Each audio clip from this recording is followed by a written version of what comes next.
Osiris.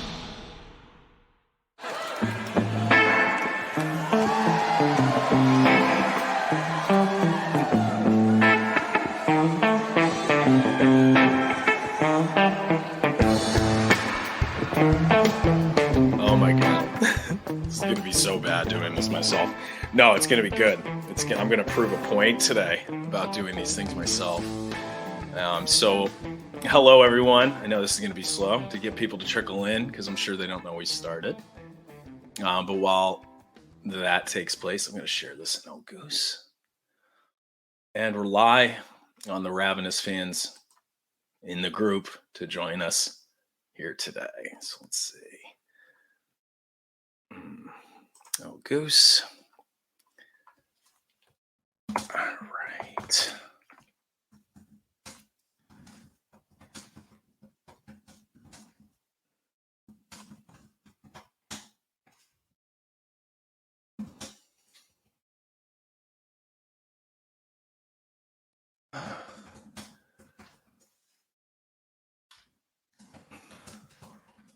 All right.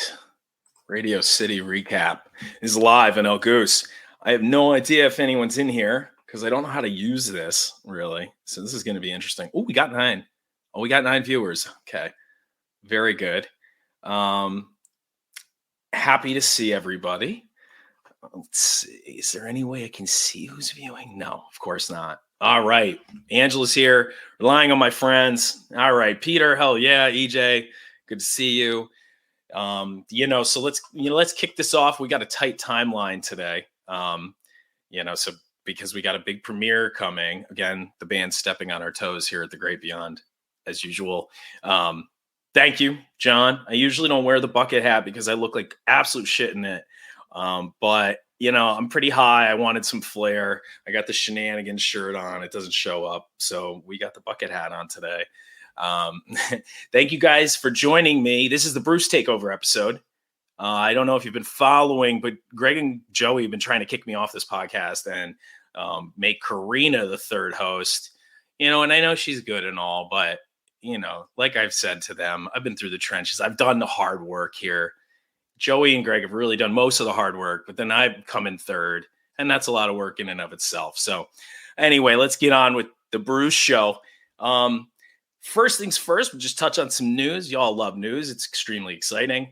One thing that won't be as exciting are the trivia giveaways. So those will be resuming soon. Greg's the one with the merch, and the hookup, as they say. I've got nothing. But just an update. I know we owe people merch. We're going through the episodes, making sure everybody gets what they need. I'll try to ship some out this week. And then when Greg and I get back from Peach, we'll make sure to take care of that. The tickets that he's supposedly giving away, those are him. Yes, exactly, Eric. Oh, boy, I love being able to control these comments. Oh, God, yes, dude. It's about time I took over this silly-ass podcast. So there's that. All right, so cool. We'll quickly touch on some upcoming shows. Obviously, we know what we want to talk about today are the 2 shows that just went down. But High Sierra coming up on Thursday out in Quincy, California. It's going to be a really cool fest set for them. And it sounds like a great fest. And then Peach Fest, of course, the return to Peach Fest this weekend is going to be pretty epic. Late night on the main stage, Saturday night. It's going to be really, really fun. So we'll get back to that stuff later. One thing I will mention quickly is that Greg, Joey, and I will be doing some interviews in the Artist Lodge at Peach Fest, doing some stuff for Osiris, doing some stuff for Great Beyond, and just would love to talk to all of you. There'll be a lot of artists coming in and out, and I think there'll be viewings for that stuff. So definitely come by and say hi and check out some of the interviews from us, No Simple Road, another great Osiris podcast. Daniel Donato, who's an artist, who's going to be there. He'll also be interviewing people. So definitely stop by the lodge and check that out. Man, isn't news just so exciting? The best part of the show. Also, one thing I want to mention is check out HF Pod while we're talking about Osiris. It's the longest running fish podcast out there. And yesterday, Brian Weber, aka Jive Goose, who a lot of you might know on the scene, and Bruce is everywhere these days, obviously. But so we were on to talk a little bit more, take a more fish-centric look at the Trey set that we'll also be reviewing a little bit today. The obviously epic set with Trey. So that was a lot of fun. Check that out. If you can't get enough of me, there's unfortunately more there. And then one last thing I want to mention, Eric and Michelle Varvel from Varvel Arts, they're great artists, big supporters, friends of the podcast. They're going to be running a fundraiser to help support some other big fans and friends of the band and the podcast. I hope Eric and Angela Lindsay with surgery for their beloved potato, Pooch Obi. So check that out if you're feeling generous, want some great art. I think Mark Chavon's from Mavon's also going to be sharing some art for that fundraiser. So check that out. I'll be posting that on Facebook on my feed post-show. And then lastly, before I even get to the guests that we're going to have here today, because I'm not just going to subject you all to me the whole time, at least. This is great, though. Did anybody get an NFT? I forgot all about the NFT with Goose releasing an album, big deal, being on CBS, Snooze Fest, old people, and then these 2 sold out shows at Radio City. Yeah. But got anybody an NFT? EJ? No? Sarah forgot? Yeah. Nobody got the NFT. What the fuck is an NFT? 2 what the fucks is an NFT. I like that. Very good. Yeah. It's a non-fungible token. It's probably pretty worthless, but James Flames is cool. I'm sure it's cool looking. Yeah, it probably wasn't worth it. I mean, you got to get we're not going to get into this. It's going to be extremely boring. We're going to lose listeners quickly. So anyway, going to try to get to our guests here. I've got them waiting in the wings. These are some very special guests that I have on the show today. They're very good friends of mine, good friends of the band. I've been seeing them for, I think, over 4 years now. One of them is nodding for me. Thank you for the help. I need help without Joey and Greg today. It's obvious.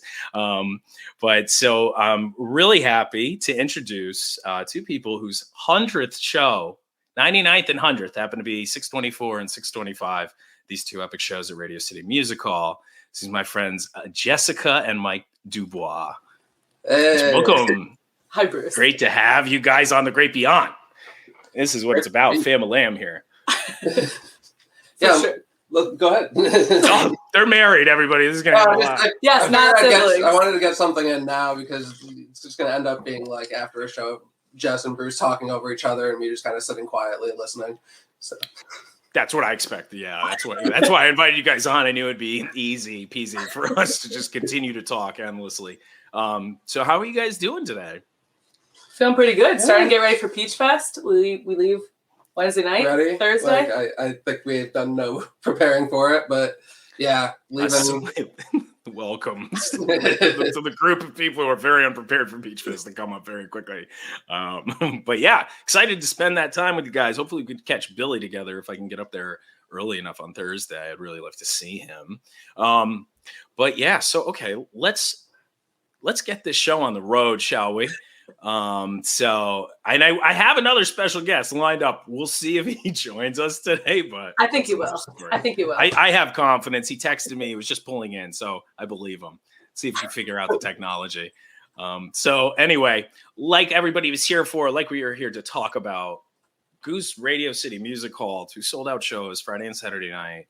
That absolutely went down in an epic manner. And obviously everybody knows about Saturday night, but we're going to touch on both because Friday night was also an incredible show, incredible 3-set show, same format, acoustic, 2 electric, and an encore, which is incredible for the band to try to fit in before 11:59, which is why they didn't do it the second night.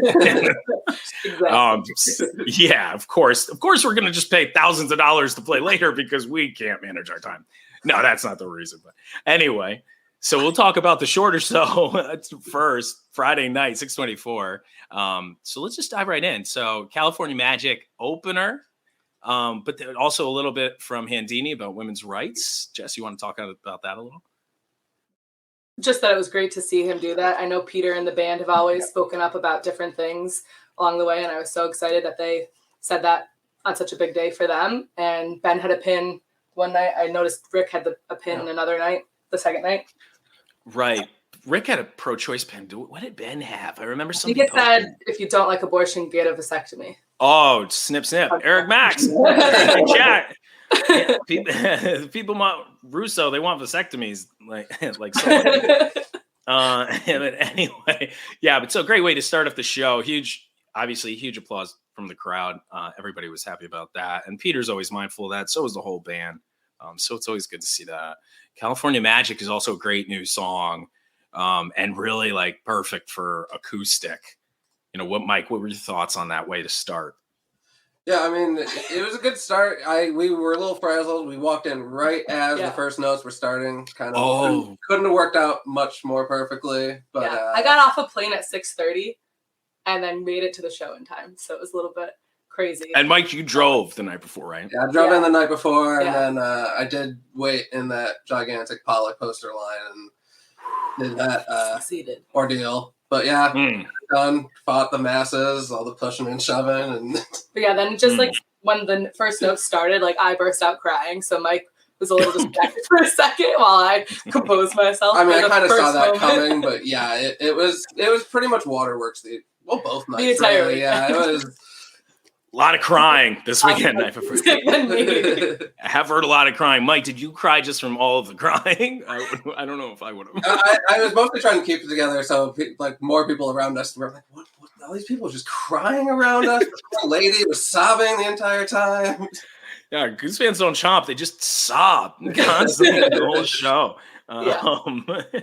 So Kathy, what's up? Had fun in the poster line, unbelievable. There we go. Hi, Sam. Yeah. Can confirm the tears. Okay. I don't cry. I'm soulless and completely dead inside. So you said you cried on the podcast last night. You said you cried. I also lie on these podcasts regularly. It's fine. Being a podcaster allows you to just choose what you want to say as facts. So I have a diary of every time you've cried. So I just need to adjust my notes to.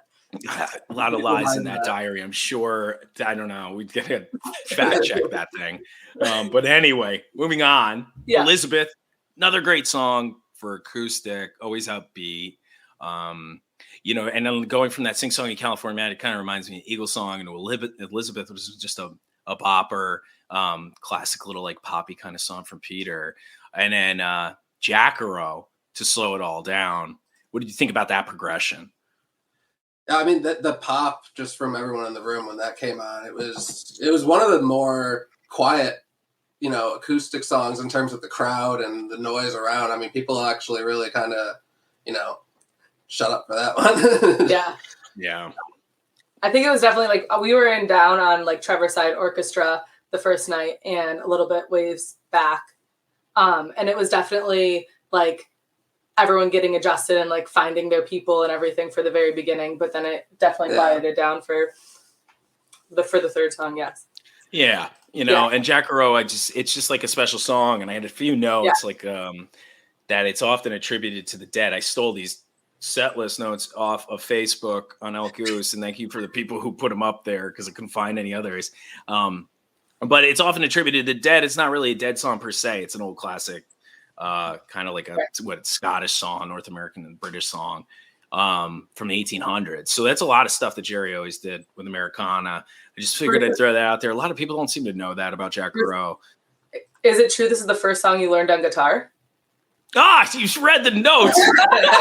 People think Bruce doesn't take notes for these shows, but he does.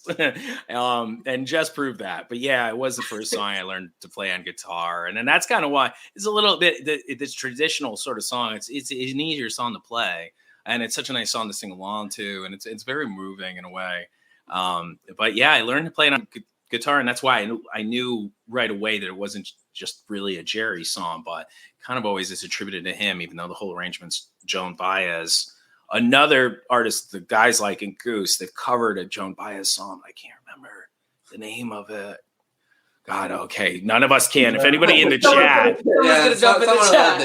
Just and Mike have seen 100 Goose shows, but none of us can remember the name of this Joan Baez song they covered. God, so yeah, we always rely on people in the chat to help us again. And we need Silver Dagger. I knew Neil Landry, of course, is out there helping from the Almost Always There pod, which is a much more of a Goose podcast than this one. Thank you, Neil.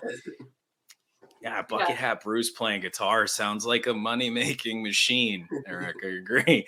So moving on from Jack Rowe, then we got another really good 3-song progression that I thought, was good together. So I'm going to put them that way with Turn Clouds, This Old Sea, which is a really nice This Old Sea. And Jess and I love that song. And then All I Need. So let's talk about that. Jess, what did you think about that little segment?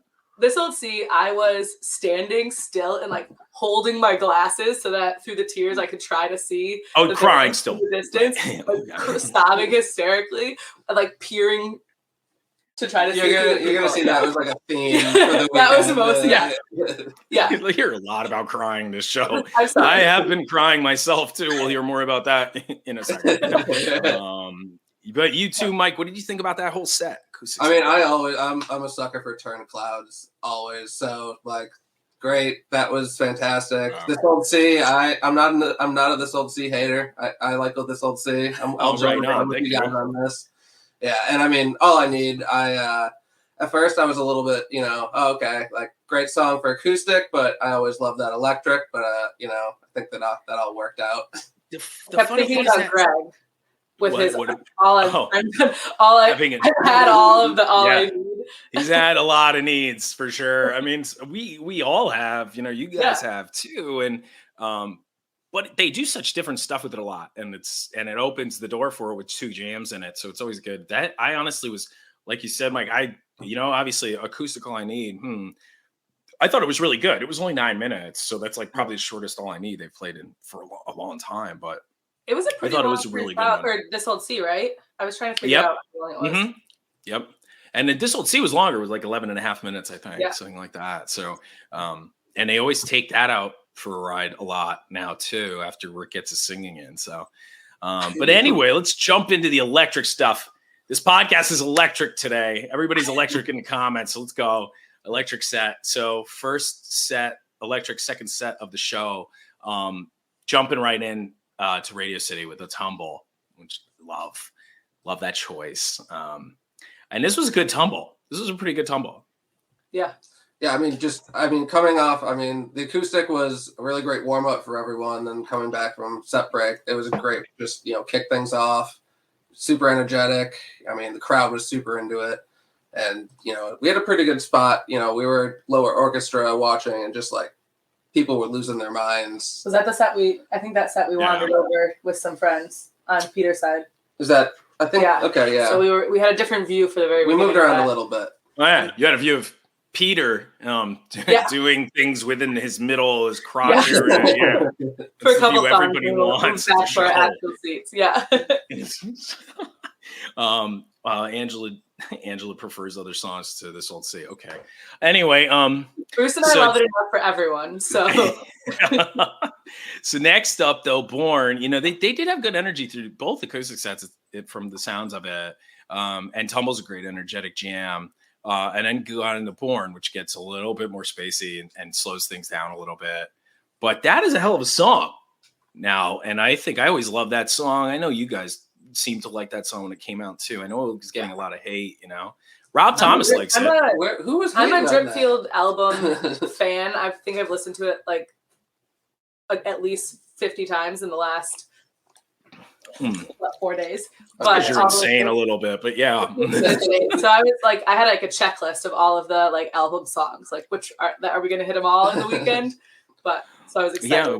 Well, Mike, because you're not as active in Goose as you used to be, which God, you're so lucky. No, when Born came out, man, the first single from Dripfield, and people were like literally shocked about this kind of more indie vibe and atmosphere to it.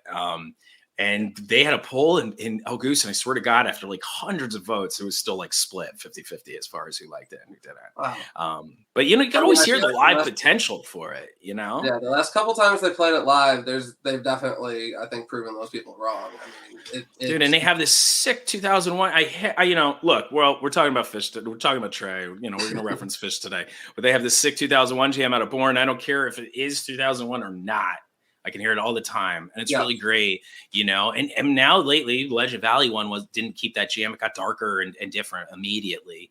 This one kind of had a little bit of the vibe. Didn't go all the way there. It was super spacey. I noticed when I was listening earlier. That was the first time I cried of set 2 was The Born. So Okay, The Born, good song to cry to.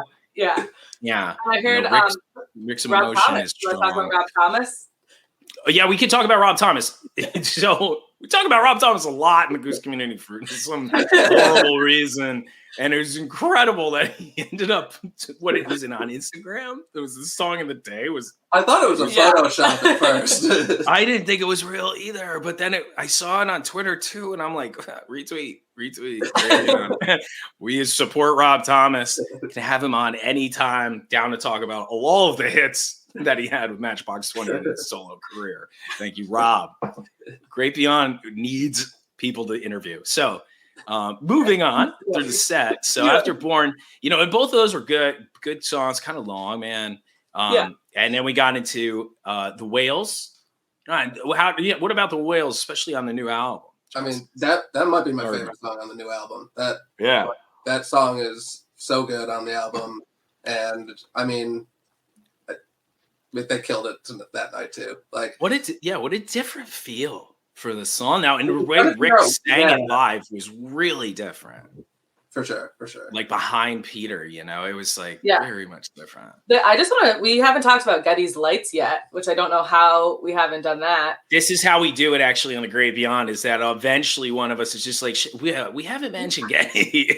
Because I remember Wales was like the first time that I like looked all the way like up from the stage and saw everything he was doing on like Beyond. I don't know. What did he call that? The ceiling? Right. You guys are always kind of close, and it's just a different perspective on the lights, and you got such a unique kind of view in Radio City, which is that theater style with the little drapes and everything around, and the curved architecture, and Getty really took advantage of that. What the funny thing was, I said to Getty after that show, I was like, you kind of look like you kind of pared some things down when a little bit minimalist when you have all of these gadgets now and lights to play with. And he said he kind of did. And Matt Kalinsky, manager of the band, Blippy Main, friend of the podcast. He also said he was like, yeah, Matt's been telling me that for a while, and I went to try it, tonight, and I really liked it, and I think it paid off a lot in some of these situations, and similar with the Whales and what he was doing, and it's kind of from the pictures I've seen, it looks like it's a little bit in contrast to the second night. So we got to talk about that too. Yeah. But then so after the Whales, Western Sun, everybody loves Western Sun. That was my first cry along Goose song was Western Sun. Oh, I'm sorry. Is that just what we're doing today? Is we're just talking? But how many? So did you end up getting to crying during that? Oh yeah, like I had paused for a second, and then it was Waterworks again. Okay, so if anybody's tallying out there, I think we're up to like 4 specific crying moments during the first show. So we're gonna keep adding that up for Jess. You can't count Saturday. We won't talk about that yet. Okay. We're going to get there. We're going to keep counting Saturday. It's going to be the whole weekend. It's been so fun to see them play with like a Western Sun a little bit. That was so we started seeing Goose in January 2018.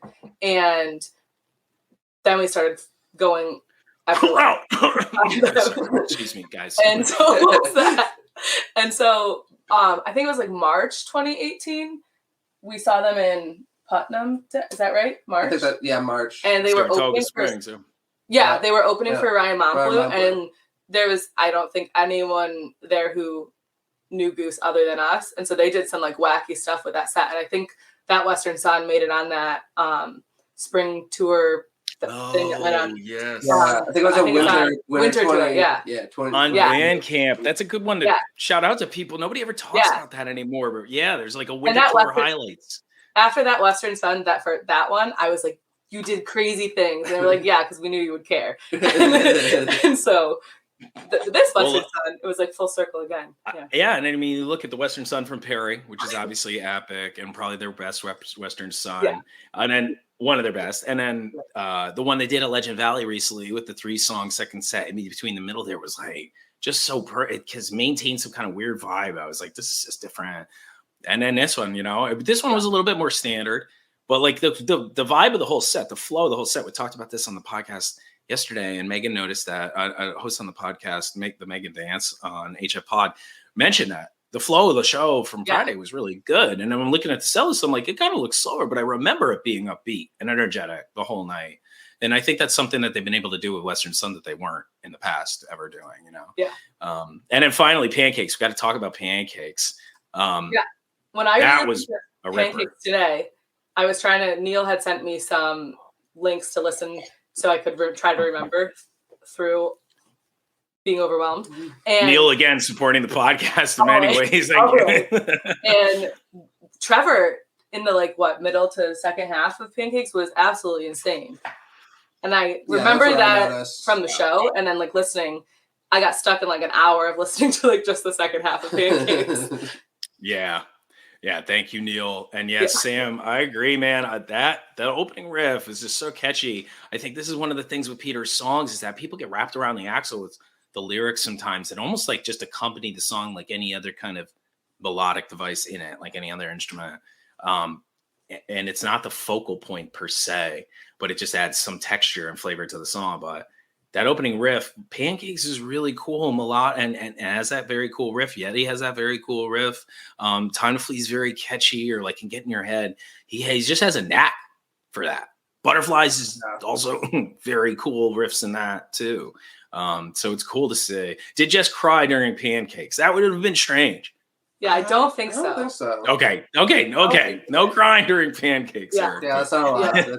There's no crying in Pancakes. Pancakes got mean towards the end too, a little bit. I don't remember crying during Pancakes. It was more of a rager of a Pancakes. You know? Yeah. A lot of melted butter and maple syrup. Just getting really crazy. Right.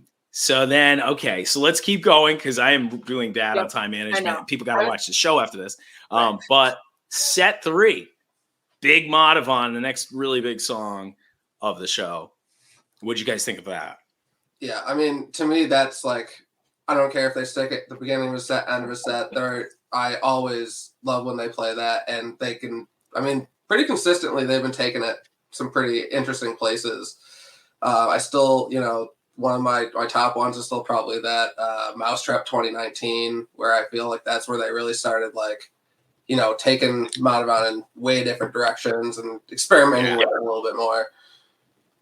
Yeah, that's a good one, dude. I forgot. I haven't thought about that one in a long time. And Mousetrap. No, I put that I listen to that at least once a week. That 12, 14, 19 Mousetrap show is another legendary show for sure. I think you can hear cool covers too. I think you can hear Bruce screaming during this, a quick yell. I don't know how to. It's very possible. I was very drunk at the end of that tour. No, this one for this Madhavan. This one. I was also probably same difference. Similar. But I don't know. The energy was crazy. Angela said, "Big dog's got to eat." Yeah, that's my favorite. Big dog's hungry. And then I feel like that one I could just picture you with your fist pump through the whole thing. The hands. Yeah. Exactly. Yeah. Few people don't know on the podcast. I try to dance. It doesn't come out that like I dance, but we'll talk about that another time. I'm sorry, my mom just got here. Mom, we're live. Oh, his mom. Did mom listen to the archives? She was supposed to try to tune in on YouTube, and instead they just came to our house and walked in. So. Yo, tune in live, baby. That's the way. That's fire. Dad knows. Yeah. Christ. Hi, what's up? All right, so we have many guests on this. This is what happens when Bruce runs the podcast. Yeah, it's a disaster. So let's talk about the next two. These are the most important ones of this night, in my opinion. Hot Tea and Arrow, with Stuart Bogey on sax, who played sax on the new album Dripfield. D. James Goodwin on guitar, who produced the album. He also played some instruments on the album, and Dave Nelson on trombone. What did you guys think about this Hot Tea and Arrow? Amazing. Yeah, I like Studio Arrow a lot. I like the arrangement of it.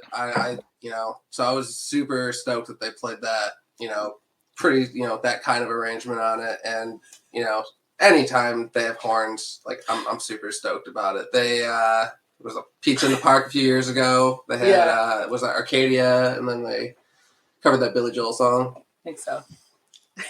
Dude, I'm just happy. It sounded so good with the horns, both songs, but Hot Tea especially was incredible. The slow T with the horns, and they kept it type 1 the whole time. Sorry, everybody, it was flames, and like I loved it, man. And I was happy to hear how good it sounded.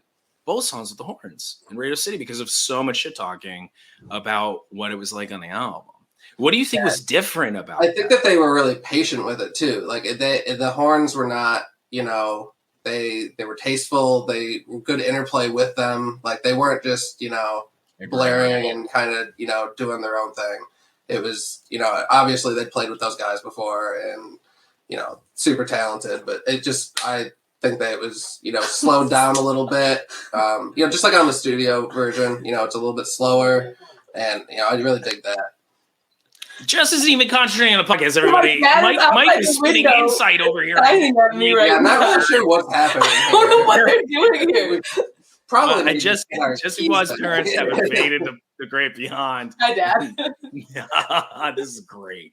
God, if they just listened to the show, I'd ask them some questions about the animal or whatever. But they were trying to listen to the podcast and they couldn't figure it out. So you need some better directions, I guess. It's probably for the best, really. I mean, and it's recorded. They can always go back and give us views. We desperately need to edit out but last section. I love the horns. I loved Arrow and Hot Tea in the album. The thing that everyone talks about on like I said called the clatter in the very beginning of Arrow. Like the pots and pans, you mean? What? Let's just the pots and pans that they dropped on the ground. Sounds like just having like so much fun, and so I support them having fun. More fun. Yeah, I mean, we talked, so quick plug of the Great Beyond, even though you're already watching, but we interviewed D. James Goodwin. Oh, wait, I didn't. That's right. The people that tried to take the pot away from me did with Karina. I only listened to the first episode, so. It was a really good interview. They got a lot of good information out of him about their approach to a bunch of the songs in the album in general. It was actually really interesting for me to listen to too. And I don't ever listen to podcasts because I'm usually on it. So everybody should check that out. It was a really good episode. So let's now, after this plug, we're going to get in to what everybody wants to talk about, the Trey show. One of the most epic shows, definitely. I regrettably was not at, but it's hard not to be extremely happy about this show even happening anyway, especially from somebody who's been in the community for a long time. And it is nice from my perspective to see this and to see how well they all executed it. But want to do a quick thing. I didn't do this before, but I want to talk to you guys really quickly about, your background. We know your background with Goose, right? We've been friends with the band for a while. I've been seeing them for a long time. This was your 100th show. What about your connection with Fish as well? I think I started a little bit before Jess. It kind of started more just, I wasn't super into jam bands in college, and it started as just like a way for me and my college buddies to, get together in the summer, and we started going to see shows at SPAC, and kind of escalated from there. It was always like a guy's weekend. Like he would go with his college friends, and I'd be like, no thanks, I don't want to. Yeah. So then Jess came to Magna Ball with us. And that was my choice. That was Jess's first Magna. And so good choice. Mike was so nervous. Like, so I hear them planning, and they're like, there's gonna be a Ferris wheel and all this stuff. And I was like, I want to go. You can't leave me behind while you go to this thing. And well, you go to something with a Ferris wheel? No, yeah, we're talking about going to like a fish festival. And she's like, yeah, the Ferris wheel. I can't miss that. And so Mike was super freaked out. He was like, Jess, Fish makes you anxious when you play it around the house. Like the jams, sometimes like the repetitive jams can like really throw off my anxiety. There have been like, even like, vocal jams. Why I'm just like, you need to turn that off right now. Right. Well, I'm not going to blame her on that for the most part. There aren't very many Fish vocal jams that I love. And so Mike was super freaked out about like bringing me to this festival and like being stuck there for days. And like, if I hated it, like what that would be like. And I fell in love like immediately, like that was like the second day pretty much right away. That like Divided Sky they played at Magna Ball. All of a sudden I was like, I love that was it. Second day. Yeah, second day. Afternoon set. Yeah. And so that afternoon I got the bug pretty hard, and then the next year they were doing. So we went pretty hard on Fish. Did the entire dozen. Did the 17. I was reading Angela's comment. So we went pretty hard, and I love the community and the experience and just like live concerts in general. I've always loved for any type of music, and so we were really loving that with Fish. And then found Spafford, and I was like, this is even cooler because we can be like, it's a smaller community. You can know more people. You can get close. You can see the band, see what they're doing on stage, like see the connection between them even better. Yeah, we hadn't even really heard of Spafford until Baker's Dozen. We saw a few Spafford T-shirts, and I don't think maybe there was one after show they did. Yeah, and then it was pretty shortly after that we started going to see them. So we drove through a snowstorm for our like maybe 10th-ish Spafford concert to Detroit, and that was where we were doing like 7 shows in 10 days of Spafford. And because we're a little bit crazy, and we that Detroit show was L Club where we met Goose for the first time, and I was hoping John would make it today because John set up his camera right behind us and was like, "I'm so sorry, like don't let it get in your way, don't get worried. I'm part of this band that's gonna be on next." Like he was like pumping us up. Like we met John. Sounds like a party for sure. He was selling it right away. Yeah. He's gonna be on YouTube. You have to watch it. Natural born salesman, that kid. Yeah. And then the first Goose set we heard was that Al Club in Detroit. And after the first or second song, I turned to Mike. I was like, "This is good." And he was like, "We're not going to start following another band, Jess." What I said was a smaller band than Spafford. Yeah, he took all his words back after the first set. And then after those we did 6 of those 7 opening shows for Spafford. We missed one for work. Like a month later, we saw them. I think it was their first headlining gig at I think it was King's Rook in Erie, PA. Jesus, these places, man, that they we were there like they were still eating dinner in the back when they were supposed to be on stage. Like the man jumped on the stage and like of course laughed on the stage. Like it was crazy. They're not trying to actually play any show. It takes a lot of pushing to get them out there, and hence the extra hour that they needed for night 2. So last question, most important question to any Fish fan, obviously, what's your show count? Oh, Fish? It's like nothing. You're at 100 for Goose. 32 for me? Probably only like 40. I think nice. Still good. I'm not really sure what has happened in the last couple of years, but things. I think most people think 5 or 6 shows of the same artist is quite a bit. Yeah. So I think 30, 40 is a lot. Yeah. Let's get into it. Let's dig into it. Obviously, this is not a Goose podcast. We do sometimes talk about them. I don't know why. We're just riding their coattails. So let's get into the epicness of night 2. And you guys are going to talk a lot about this. Obviously, like I said, I wasn't there, so I don't want to give too much of my insight because I only literally listened to the songs with Trey. You did a good job talking about it last night, buddy. Yeah, and I talked about Trey last night. So let's talk about the Goose tonight. Let's talk about this first acoustic set. I'm just going to go through it really quick. Atlas Dogs, Moonrise, Goose first time played. What did you guys think about Moonrise? I really loved Moonrise acoustic. I dug it on the album. I'd listened to it obviously like 6 times before the show on Saturday at least. So I was thrilled to hear it acoustic. Period. Very good analysis. New analysis here. What about Mike? What about you? What about those first songs, Atlas Dog and Moonrise? I thought they were really good. Atlas Dogs is one of those songs that's really growing on me, but I have such a hard time with the name. Every time I'm like, I like this, I know it, but I cannot remember what it's called.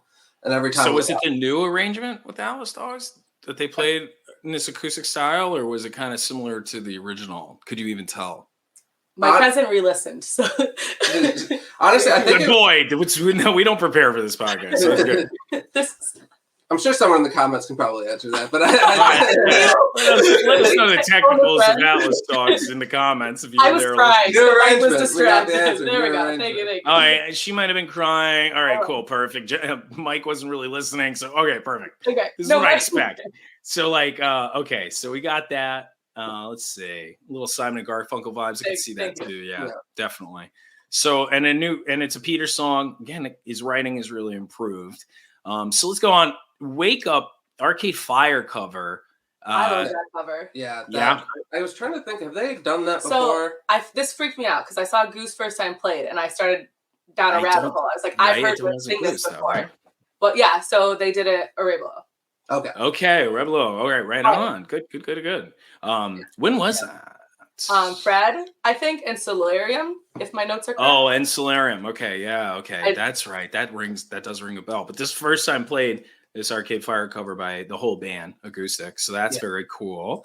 Big Arcade Fire fan. That was really good. Yes, I don't know Arcade Fire that much, and I don't know if anybody else in the chat, big Arcade Fire fan. I've heard the album this is off of. It's supposed to be fantastic. I do want to listen sometime. But very cool, digging into the indie well as they do. And then digging into the classic rock well, as they also do with Atlantic City, which is honestly a beautiful cover. They do it amazingly. I do wish I was there for this one. What do you guys think about that? I'm sure Jess was sobbing.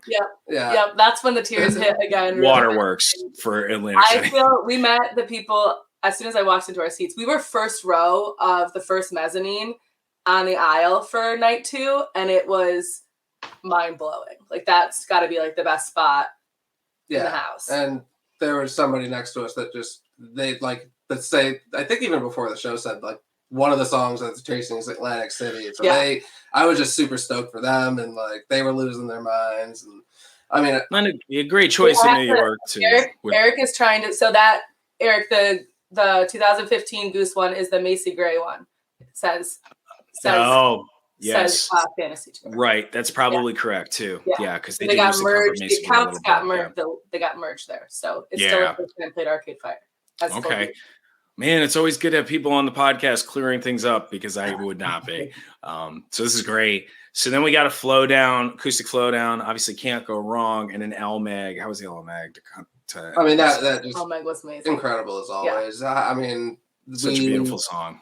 That's one that I feel like I have not heard in a while, and I kind of hoped they would do it acoustically, and it was, fantastic. A few years back, we saw just Rick and Peter do it acoustic at, it was Birds of a Feather in Kentucky. It was like a small festival. Yeah, it was 2019, right? August 2019. Yeah. Those were good shows, too. If anybody hasn't listened to those, it's like 2 shows, like 8/16 and that, 17. Yeah, the one with Rick and Peter and the guys from Rumpke. It was so cool. The Rumpke Mountain Boys, right? Yeah. And then we went late, and it was pretty. That was a fun time. Late. That happens a lot in and around. Yeah. It was like in the middle of nowhere on like an old drag strip. It's like a drag strip. Yeah. Very cool. Pretty wild. Shout out to Brian Hunziker, MC there, who hooked up Goose, got him out there. He's made some pins as well. So he's the man. Zinger's the man. And we love that whole click out there in the Covington area too. So, all right, let's move on. Now we're getting into the electric. Rockdale, perfect way to kick it off, right? Yeah, but you couldn't ask for a better way to start that electric set. Yeah. I mean, Rockdale is one of those songs that I think is quickly climbing the ranks of one of my favorites. It's been probably close to the top for a while now. Legend Valley was amazing, and the one from here was just fantastic. Tons of energy. The crowd was super into it. Yep. It's like Garrett was saying, crowd went nuts. And that was the whole thing that I was hearing a lot. And you could hear it Friday too. But of course, it was even more so on Saturday. The energy in that building the whole weekend was absolutely nuts. And that's part of what helps, I think, the band, of course, play well. I've always thought that about live music. So that's one of the best feelings on earth. So then you got Seekers, part 1 and part 2. I always love Seekers, a little slower, slowing it down, cooling it off a little bit after Rockdale, I'm sure. Yeah. And then Redbird. Let's talk about this Redbird. I heard this Redbird, what was it, into writing a novel. So we can talk about the whole thing. But that was fantastic. The second the lights all went red and the spotlight on Ben with his birding in the back, and Daddy I was just like, amazing on that one. That will be like forever. Like I don't have really great vision, but I could somehow see every facial expression Ben was doing while he was flapping his Redbird arms there. Yeah. This is my podcast now, Kalinsky. I will do whatever I want. But yes. Yeah, Redbird. I heard so many good things about Redbird. You know, I heard it was one of the highlights of the night. Honestly, that was probably of the non-surprises of the night. I think Redbird was probably my standout. Yeah, that's very Apparently cool. Sam doesn't like the birding. She said no, but already embarrassed from your future husband. Just wait. I've been embarrassed by him for years. So yeah, and this always kind of pops up a little bit. And Redbird is another really cool song that Peter's written that I think is very different and just very interesting. And they really, just like Pancakes, it puts him into a jam space that a lot of other songs do not. So that's why you get some really epic stuff out of that. And then writing a novel, Father John Misty, Josh Tillman joining them for that. That is very cool. Yeah, he had some good dance moves too. He was right. Mike, the people next to us were like, "Who? What's happening?" And Mike knew. Luckily, Mike was like, "Yeah, perfect, got it." I heard he was having a little fun that night, so I'm not surprised to hear this. Yeah, he looked like he was having the time of his life. And then one of my favorites, obviously, and I saw some pictures of Getty's Lights during this, the Creatures to end it out. How was that? Yeah. That was can't go wrong. Yeah, with Creatures. God, it's so sick. I was also proud. I think I was crying at this point. I kept having to like the railing was like, knee level, and I would like sit down on the ground and like just peer over the edge so I could focus. It was so overwhelming with all of the lights and everything. Yeah.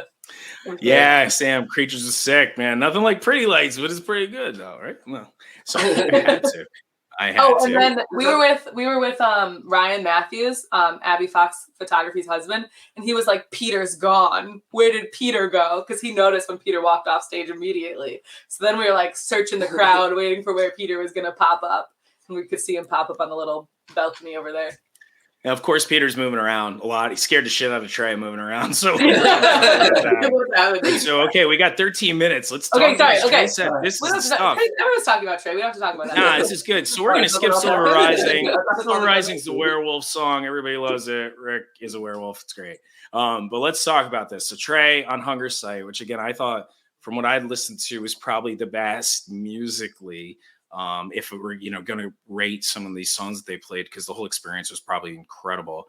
But I'm just going to peel this off and let you guys talk. So it's Hunger Site with Trey, then Arcadia. I sang a little bit of that too. Dripfield Loose Ends, Trey sang a little bit in there, and then Empress. So take it away.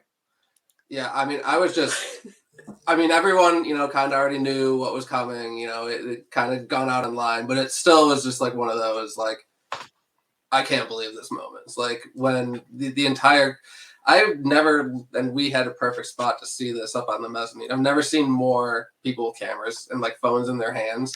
Yeah, I could see that on the video. Yeah. It's hilarious. And I mean, Hunger Site was when Trey like sang for the first time, like, and I was just like in shock. I was expecting, I don't know, I was kind of expecting him to sing, maybe not, but like, for him to have actually like, he obviously knew the songs, which kind of reminds me of like, I've seen, when Rick has sat in with people, Rick, he learns the songs. He knows what he's doing. Yeah. Trey, obviously, sound checked it with him, obviously, but who knows if he was aware of them beforehand, but, obviously he knew of the band. Yeah. Mike keeps telling people I fell to my knees, which is not what happened. I very nicely sat on the ground once again to focus through my tears, staring at the stage. And it was absolutely wild. Like to watch just him come on stage, shake everyone's hands, and like just start playing was and insane. Trevor going in for the fist bump, and then like the smoothest transition to a handshake I've ever seen. Someone needs to right away. Like that was. I remember somebody calling that out on social media, but it was true. Trevor's a smooth cat. It's hard not to. Yeah.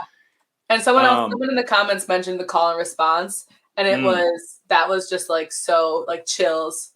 And when I rewatched the video, the first time I rewatched the video, it was the same thing all over again. Yeah. Wild. And I mean, it was incredible how well it just jived on Hunger Site, which is kind of just a song that I guess I wouldn't have expected them to right away, besides the composed part, which I get why then now after the fact, especially why they chose that song.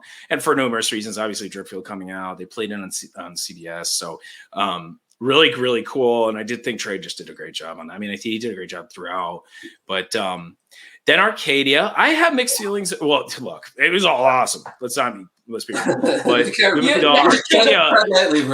the Arcadia, he seemed, I would. That's a song I would have thought Trey would have absolutely destroyed. Someone online, I can't remember where I first saw it. I've seen a few people say it, like how when Jovi, the little girl, sat in with to sing Bug with Trey, how she like started to like get the cadence or something wrong, and like the crowd started cheering on, and like she fell into the groove right away. Incredible. The same thing happened with Trey and Arcadia. That's great. And it, like the crowd just like went crazy, and like he got right back into it. It was so God, it's so good. Yeah, I guess I could see that too in the video. And I like that comparison was so cool to me, and just to think about. Yeah, I don't remember where I first saw it, and then today we were rewatching the one that's on YouTube already, and just like I said to Mike, like Trey's like cadence of singing it was like his Trey's cadence, I felt like, and it was so fun to like see that. With an Arcadia, the song we all know so well, which is not our top song. We were talking about top songs earlier, but yeah. Oh wow, that's a top one for me, and a top one. No, I mean a lot of people. I mean, as far as how many we've seen, it's not our most. Okay. Just song count. Okay, right on. So then Dripfield with Loose Ends. Speaking of songs that I thought would be pretty hard, I do think Trey took a little bit more of a back seat on this because he did, by all accounts, practice Hunger Site and Arcadia a bit. I do think, with based on information I've heard over the years, like and seen, that I'm pretty sure he was familiar with all this music, which is why he could just play songs like Dripfield and Empress without necessarily maybe having practiced them. But Loose Ends too. I just thought he almost like was like, what the hell does that happen? Got into the groove really quick because it's a cool little easy kind of groove. But it was really funny to see kind of his face and expression when they went into that. And I feel like that's such a perfect. It's not Dripfield anymore. And Trevor, just this like smile on his face was insane. And Mike turned to me during Loose Ends and goes, Trey is playing Trevor's jam. What's happening right now? And I once again sat down on the floor looking out over the balcony. Yes, and like it's funny because a lot of people don't know that Loose Ends little ditty is Trevor's that he kind of came up with and a long time ago. So, and also we talked about this yesterday in HF Pod, but anytime you see Loose Ends on a set list or you get it in a show, the band is vibing hard. Yeah, I was just saying that last night. It's almost like not to bring too much of a fish comparison, but like they always say when they play Rocky Top that they know that they've been hitting it on all cylinders, and I feel like when Loose Ends comes in, that's it's going to be a fire show. Yeah, there are just certain times, lots of times when Fish is like weaving in and out of things too is one of the times where it's just like, oh God, they're just feeling it, And I just think all the guys out on stage were feeling it though, not during the show. And you could tell the whole night they really had the feeling Friday, and then it just kept growing the whole time into this Trey set. Right. And then what a great way, what a fantastic way. I mean, some of the choices they made set list wise over the course of the weekend were perfect. Yeah. But this was ultimately incredible, ending with Empress. What was the feeling like in there? I don't think they could have gone for a much better, just the crowd reaction was incredible. Everybody was so fired up. I love that about listening to videos. Like Trey's playing on Empress. Like, how can you not be? I think I might hit my like emotional overload by far at that point, and I like honestly don't have any memories of Empress. And, just like, blacked out, drowning in your own tears. But like I have like no memories from Empress. Asphyxiated by tears. I was done by that point. I was cooked. That is very incredible. I mean, what an incredible. Type 3 tears. Yeah, Angela said type 3 tears. Yep. Oh, we got up there. Somebody had asked about type 2 tears before, and we got through that. We broke way through that level. Yeah. You lost the original structure of what tears actually are. But yeah, this is another thing too. One of the things that we always look for, we talked about Loose Ends always being a clear sign the band was feeling it during a show, but you can also tell by just the way the guys, their little mannerisms, and Peter's always out there happy as hell. But, Rick too, you're going to see him shake his hair a lot. He's smiling the whole set. It's really unbelievable to see. He's got a little joke here and there, which is always when he's loose. Trevor smiling, I mean, come on. It's really hard to not feel great. We haven't said it yet. I saw Angela said it in the chat, but the Jeff, Papa, can we keep him? Was just like I think I texted one of my like fish buddies that I work with. Like I said, I think there's a 6th member of the band. Oh God, I hope so. To be honest, I really hope so. And then I also thought a very cool way to end the show with Father John coming out with Trey, with the band, Jeff on guitar, playing a Beatles cover that they all know, and then sharing verses was me. But so what a way to wrap it up. Right? Yeah, wild. Yeah, kind of what Jess was alluding to with Emperor. Just at that point, I was puddled. Like I was on the floor. There was really, but it was, Father John on percussion. That was cool. Him singing. Have they done Tomorrow Never Knows since Goose was 2019? Dude, I don't. Let me fact check. I feel like they have. Someone fact check. Somewhere. I'm not fact checking. Everyone who listens to this podcast knows I do not do that. We just wing it, and I hope somebody else helps. That's yeah, what they say yes. Yeah. I mean, Bruce took over this podcast. It doesn't mean he took over doing any sort of work for it. That would be ridiculous. So I just talked to Osiris about Ken and Greg and Joey. Apparently they've very recently done it. We weren't listening. Vermont. Okay, that makes sense. Okay, cool. Yeah, I knew they had done Tomorrow Never Knows, but what an epic show. What an absolutely epic weekend for the guys.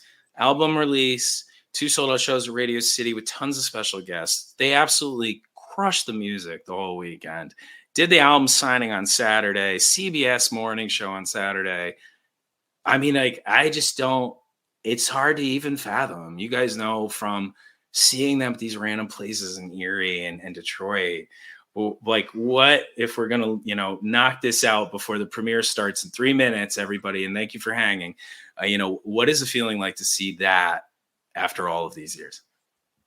I still am not used to it. Like every time I walk into some of these rooms, I'm just like, how is this even possible? And I mean, it just is like a testament to how talented they are and how hardworking they are. Because like I've never seen a band just rock it like that.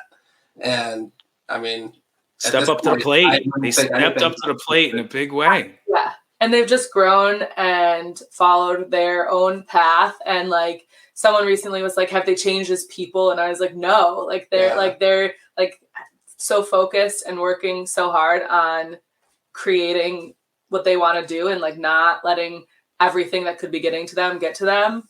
And it's amazing to see. And it's just like I could never feel prouder of like the crew and the band and everybody and the family and all of everybody who's and just how much hard work all the crew has put in, and the families and significant others too. I mean, they're putting in the work too. Yeah, no, definitely. I couldn't say it better myself. Just so proud of the guys and so happy for them and so happy to see where this leads. So thank you guys for coming on. This was a great episode. Bruce runs it. It's good. And thank you guys. You really crushed it. Thank you everybody in the comments for hanging out with us. It was a lot of fun. Tonight. Best episode of The Great Beyond per Neil. Oh, sorry, Greg. Oh no. Sorry, Greg. I'm taking over. But I've been telling you to have us on forever, Bruce. So I just need to hey, I finally, had to. So happy 100th to you guys. Thank you, everybody in the comments. Go check the video premiere of night 2, Radio City Music Hall. It's going to be absolutely sick, all mixed pro shot video. Enjoy. It's on YouTube. And just thanks again, everybody. We'll see you out there. Greg, Joey, and I will be at Peach. So if you're at Peach, come by and say hi. And then we'll catch everybody else on the. Oh, and those two will be there too. Maybe next, hosts. So Mike, just thank you. Thank you, Sam. All right, thanks everybody. We'll talk to you soon. Thank you for joining us. Down the pathway to the great beyond.